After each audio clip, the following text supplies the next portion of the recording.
Hello everyone and welcome to the English class. So students, we were doing our chapter Wind by Subramaniam Bharati. हमने इसमें 2 paragraph students कर लिए थे. आज हम इसके नेक्स्ट 2 पैराग्राफ्स यानी कि इस पोएम को कंप्लीट करेंगे और इसकी कुछ लिटरेरी डिवाइसेस हैं वो भी मैं आपको इसमें बताऊंगा. So let's start today's video. So students, para is the wind god winnows and crushes them all. He won't do what you tell him. So come, let's build strong homes.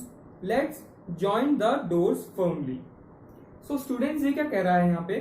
ये कह रहा है the wind god. इन्होंने यहाँ पे wind को god की तरह माना है. जैसे हमारे यहाँ पे भी क्या होता है, हम कहते हैं वायुदेव, अग्निदेव, हम बोलते हैं ना ऐसे, हमारे भी भगवान होते हैं. तो इन्होंने भी wind को god माना है. उन्होंने बोला the wind god winnows.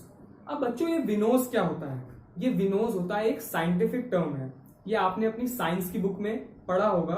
विनोज विनोज नहीं, विनोइंग होती है एक चीज. विनोइंग एक प्रोसीजर होता है जिसमें हम शाफ्ट से बीजों को अलग कर देते हैं. जैसे जब हम गेहूं की फसल क्या करते हैं, आपकी मतलब कॉपी में भी, आपकी बुक में भी एक लेडी है जो कि अपने कंधे पे एक गट्ठर को लिए हुए खड़ी है. और उससे क्या होता है, जब हवा चलती है तो जो भी उसमें से उड़ता है, जो भी वेस्ट होता है वो उड़ जाता है और जो गेहूं के बीज होते हैं वो नीचे गिर जाते हैं. तो ये एक प्रोसेस होती है साइंटिफिक. इससे ये कहना चाह रही है कि जो हवा होती है वो जो कमजोर चीजें होती है उनको उड़ा देती है, लेकिन जो मजबूत और स्ट्रॉन्ग चीजें होती हैं उनको टिकी हुई रखती है, उसको कुछ नहीं कर पाती. तो वो यही बोल रहे हैं कि the wind god winnows and crushes them all. जो भी कमजोर चीजें होती हैं आपकी लाइफ में, अगर कोई प्रॉब्लम है, अगर आप उसके सामने कमजोर पड़ रहे हो तो वो आपको क्रश कर देगी. लेकिन आप स्ट्रांगली उसको फेस कर रहे हो तो वो आपको और स्ट्रांग बनाएगी. तो ये उन्होंने विनोइंग का एग्जांपल लिया है यहाँ पे. He won't do what you tell him. आप जो हवा को कहोगे वो वैसा नहीं करेगी. उसको जैसा करना है वो वैसा करेगी. वो अपनी मन मर्जी की मालिक है. So come let's build strong homes. तो वो कहते हैं तो चलो हम भी क्या है, स्ट्रॉन्ग घर बनाते हैं. घर बनाने से मतलब कि हम भी स्ट्रांग हो जाते हैं, हम भी जो है विंड को स्ट्रांगली फेस करेंगे. ठीक है. Let's join the doors firmly. और हम जो है अपनी जो ताकत को जो है मतलब इकट्ठा करके, मतलब सब जो है एकता में सब साथ रहें. तो उससे क्या होता है कि एकता में बल होता है. एक आदमी से ज्यादा शक्ति 4 आदमियों में होती है ना बच्चों. लेकिन अगर हम साथ हैं तो हमारे में शक्ति ज्यादा है. तो वो यही कह रहे हैं कि अब हम स्ट्रांगली एक साथ हो जाएं. Practice to firm the body. और हम अपने दिल को भी मजबूत कर लें ताकि जो हवा है हमारा कुछ ना बिगाड़ सके. ठीक है. सो नेक्स्ट है make the heart steadfast. Do this and the wind will be friends with us. The wind blows out weak fires. He makes strong fire roar and flourish.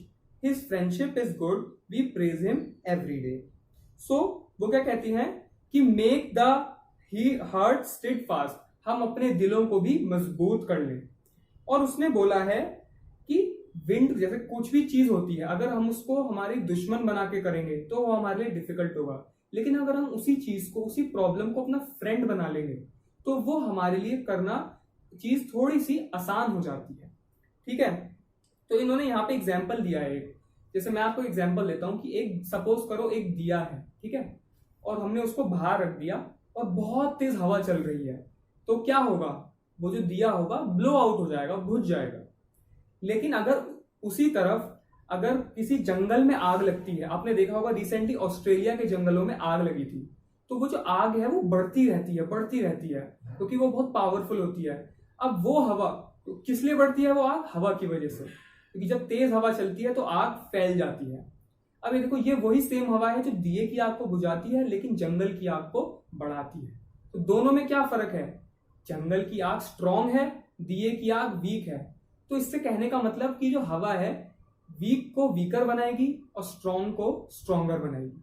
तो हमें भी स्ट्रांग हो जाना चाहिए, हमें भी अपनी कठिनाइयों से दोस्ती कर लेनी चाहिए. और वो उससे क्या होगा, हमारी जो प्रॉब्लम्स होंगी वो इजी हो जाएगी. अगर हम अपनी प्रॉब्लम्स को फेस कर सकते हैं तो हम उससे स्ट्रांगर होंगे. और अगर हम अपनी प्रॉब्लम से हार मान जाएंगे, उनसे परेशान हो जाएंगे, तो हम और ज्यादा कमजोर हो जाएंगे. तो वो यही कहते हैं, he makes strong fires roar and flourish. वो स्ट्रॉन्ग फायर्स को यानी कि स्ट्रॉन्ग लोगों को और फ्लरिश करती है और उनको स्ट्रॉन्ग बनाती है। हिज फ्रेंडशिप इज गुड, हवा की जो दोस्ती है वो अच्छी है। We praise him every day, और हम उसको क्या है, हम उसकी तारीफ करनी चाहिए हवा। सो स्टूडेंट्स, ये थी हमारी विंड की पोयम। इसमें हमने यही सीखा कि हवा जो होती है वो बहुत मतलब हमारा नुकसान करती है। कब जैसे बुक्स गिरा दी, कभी कुछ गिरा दी, तो जो स्टार्टिंग में पोएट बोलते हैं कि ये तो हमारा नुकसान करती है, लेकिन हमें इसमें ये चीज सीखने को मिली कि हमें अपनी प्रॉब्लम्स को स्ट्रांगली फेस करना चाहिए, हमें एकजुटता में रहना चाहिए ताकि हम और ग्रो कर पाए। ठीक है स्टूडेंट्स, तो so that was the poem, that was the theme of the poem. अब हम आगे देखेंगे इसमें कुछ लिटरेरी डिवाइसेस। ठीक है, so students, here are some literary devices which are used in the poem. So let's see. First is anaphora. So anaphora क्या होता है हमारा, जब भी हमारे कोई एक वर्ड 2 या 3 लाइन्स में रिपीट हुआ हो, उसकी स्टार्टिंग से 2 या 3 लाइन से सेम वर्ड की स्टार्टिंग हुई हो, तो उसको बोलते हैं एनाफोरा। जैसे हम अपनी सेकंड लाइन देखें पोयम की, थर्ड और फोर्थ देखें, तो वो तीनों लाइन डोंट से स्टार्ट हो रही है ना। ऐसे ही अगर हम उसके नीचे देखें तो 3 लाइनें हमारी यू से स्टार्ट हो रही हैं, तो ये होता है एनाफोरा। ठीक है, सेकंड इज पर्सोनिफिकेशन। पर्सोनिफिकेशन का मतलब जब हम कुछ कैरेक्टर्स को ह्यूमन बीइंग्स से रिलेट करते हैं। ठीक है, जैसे किसी चीज को भी हम ह्यूमन बीइंग्स के कैरेक्टर दे देते हैं, उसको ह्यूमन बीइंग्स जैसा पर्सोनिफाइड करते हैं। अब हम इस पोयम में देखें तो ये जो पूरी पोयम है, ये पूरी पोयम ही पर्सोनिफाइड है, क्योंकि इस पोयम में हम विंड की बात कर रहे हैं, और विंड को हम क्या है, इसमें पोएट यू आर करके रिप्रेजेंट कर रहे हैं, विंड को हम यू आर करके रिप्रेजेंट कर रहे हैं। तो मतलब विंड को हमने ह्यूमन बीइंग भी माना है इस पोयम में। ठीक है, तो जो पर्सोनिफिकेशन है, हम विंड को पर्सोनिफाई कर रहे हैं as a human being. Third is repetition. Repetition मतलब किसी वर्ड का रिपीट होना। तो यहाँ पे क्रम्बलिंग जो वर्ड है वो हमारा बहुत बार रिपीट हुआ है, जैसे crumbling houses, crumbling doors, crumbling rafters, crumbling lives, तो that is repetition. Fourth is symbolism. तो आप बताइए कि इस पोयम में क्या चीज सिंबलाइज कर रही है। तो हमने देखा कि जो इस पोयम में विंड है वो क्या, किस चीज को सिंबलाइज कर रही है, हमारी लाइफ के चैलेंजेस को, हमारी लाइफ में जो डिफिकल्टीज हैं उसको ये विंड सिंबलाइज कर रही है।